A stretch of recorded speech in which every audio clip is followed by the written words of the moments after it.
Assalamualaikum warahmatullahi wabarakatuh. Halo sahabat sehat, semoga kita semua senantiasa dalam keadaan sehat walafiat dan dalam lindungan Allah Subhanahu wa Ta'ala. Kali ini kita akan membahas sekelumit tentang batu empedu yang kita tahu dalam bahasa medisnya disebut sebagai kolelithiasis. Kita tahu bahwa seseorang yang mengalami penyakit batu empedu itu akan merasakan nyeri yang sangat mengganggu di bagian perut. Sehingga penyakit ini penting untuk diketahui, terutama pencegahan dan penanganannya. Namun sebelum saya lanjut, jangan lupa subscribe, like, komen, dan share channel ini.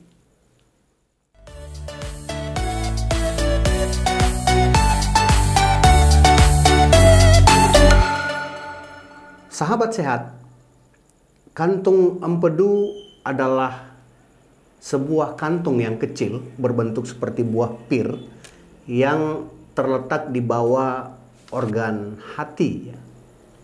Fungsi utamanya untuk menyimpan cairan empedu dan meneruskannya melalui saluran yang bermuara di usus kecil. Sementara cairan empedu itu sendiri adalah cairan yang diproduksi oleh hati dengan fungsi utama adalah menguraikan lemak agar dapat dengan mudah diserap oleh tubuh kita. Nah, apa itu batu empedu?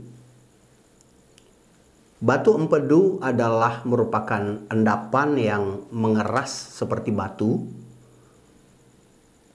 yang terdiri dari zat-zat yang terkandung di dalam cairan empedu seperti garam empedu, kolesterol, dan bilirubin. Sampai saat ini penyebab batu empedu itu sendiri belum diketahui secara pasti, namun para ahli menduga bahwa batu empedu dapat terbentuk oleh karena tingginya kadar kolesterol. Ya. Saya ulangi bahwa batu empedu ini terbentuk oleh salah satu tingginya kadar kolesterol dan kadar bilirubin ya, dalam cairan empedu, serta adanya gangguan aliran cairan empedu itu sendiri sehingga terbentuk endapan. Ya. Jadi endapan-endapan dari zat-zat inilah yang menyebabkan terjadinya gumpalan sehingga akhirnya terbentuk seperti batu. Gejala utama penyakit empedu ini adalah rasa sakit yang tiba-tiba dan meningkat dengan cepat di bagian kanan perut atas. Ini yang banyak dikeluhkan oleh orang-orang yang pernah menderita batu empedu, bahwa gejala batu empedu yang paling sering itu adalah rasa sakit yang tiba-tiba dan meningkat dengan cepat di bagian kanan atas perut hingga di bagian tengah perut ya. Jadi bagian tengah itu ulu hati, tepat di bawah tulang dada. Ini kadang-kadang dirasakan tembus hingga ke belakang dan disertai mual dan muntah. Nyeri ini dapat berlangsung beberapa menit hingga beberapa jam. Banyak orang yang awalnya mengeluhkan seperti sakit mah. Ya, kadang-kadang orang mengeluh dan menganggap bahwa keluhan ini adalah merupakan keluhan sakit mah. Namun ternyata tidak sembuh dengan mengkonsumsi obat-obat mah. Olehnya itu penting untuk membedakan gejala sakit mah dan gejala batu empedu. Orang dengan sakit mah itu biasanya mengeluh nyeri perut, rasa tidak nyaman di ulu hati, kembung, gangguan pencernaan, perasaan terlalu kenyang setelah makan, kurang nafsu makan, mual, muntah, dan lain-lain. Sementara gejala pada kasus batu empedu atau pada penyakit batu empedu, orang sering mengeluh nyeri hebat, terutama ya, nyeri hebat paling sering di perut kanan atas, di mana kita tahu bahwa kondisi ini disebut sebagai kolik biliar. Ya, kolik biliar. Kadang nyeri kolik ini disertai dengan mual dan muntah. Serangan kolik biliar ini sendiri biasanya berlangsung sekitar 2 hingga 4 jam dan cenderung berulang seiring berjalannya waktu. Sahabat sehat, perlu kita ketahui bahwa ada beberapa faktor yang dapat meningkatkan resiko terjadinya batu empedu.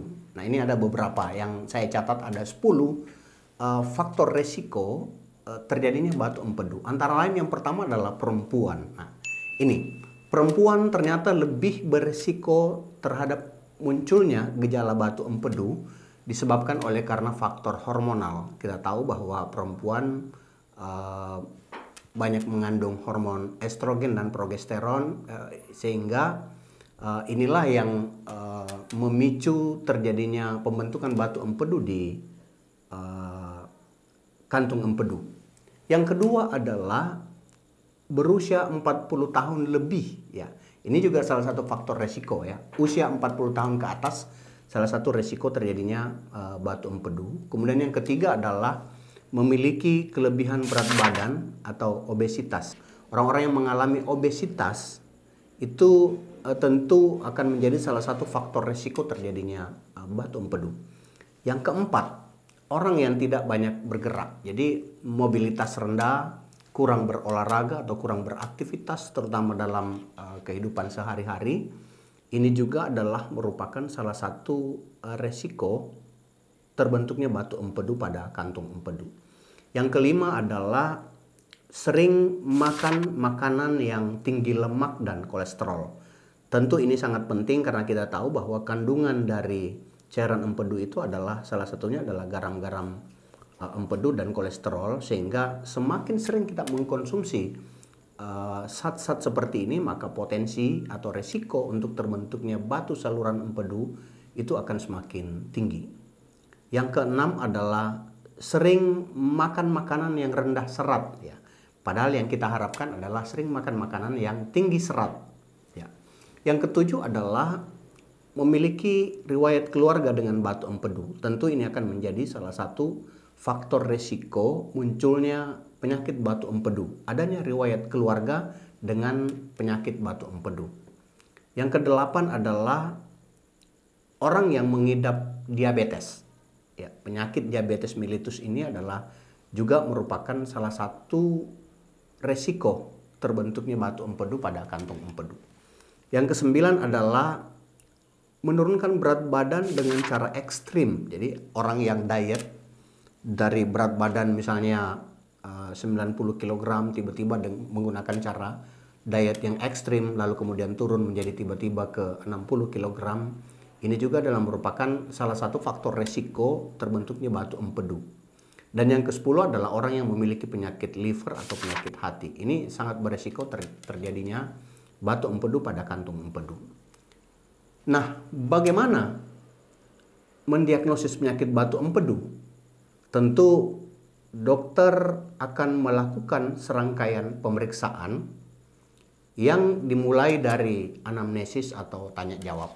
Anamnesis atau tanya jawab ini tentu akan berkisar tentang keluhan utama apa, kemudian sejak kapan dirasakan, adakah kebiasaan-kebiasaan dari 10 faktor resiko yang saya sebutkan tadi itu masuk dalam salah satu hal yang ditemukan pada pasien. Lalu kemudian dokter akan melanjutkan dengan pemeriksaan fisik. Tentu ada beberapa kriteria-kriteria pemeriksaan fisik yang dilakukan untuk menemukan adanya diagnosis batu empedu. Selanjutnya tentu adalah dilakukan pemeriksaan penunjang berupa pemeriksaan laboratorium, kemudian USG abdomen, bahkan hingga pemeriksaan CT scan abdomen bila diperlukan. Lalu bagaimana penanganannya? Pada sebagian besar kasus, terutama batu empedu yang menimbulkan gejala nyeri, maka dokter akan merekomendasikan pembedahan. Apalagi pada kasus-kasus yang tidak berespon dengan obat-obatan. Ini tentu dokter akan melakukan rekomendasi untuk melakukan pembedahan dengan pengangkatan batu sekaligus dengan kantong empedu. Yang pasti bahwa kolelitiasis dapat dicegah dengan mengkonsumsi makanan tinggi serat dan menghindari makanan bersantan atau berminyak, membatasi konsumsi minuman beralkohol, berolahraga teratur, memperbanyak konsumsi cairan, dan menghindari diet terlalu ketat. Sahabat sehat, itulah sekelumit tentang batu empedu. Semoga bermanfaat bagi kita semua. Dan bagi yang ingin bertanya atau berdiskusi, silahkan kirimkan pertanyaan ke kolom komentar channel YouTube kami di Kata Dokter, atau kirim ke email dranasbada@gmail.com seperti yang tertulis di bawah ini. Dan jangan lupa like, share, komen, dan subscribe channel kami. Sampai ketemu pada video berikutnya. Wassalamualaikum warahmatullahi wabarakatuh.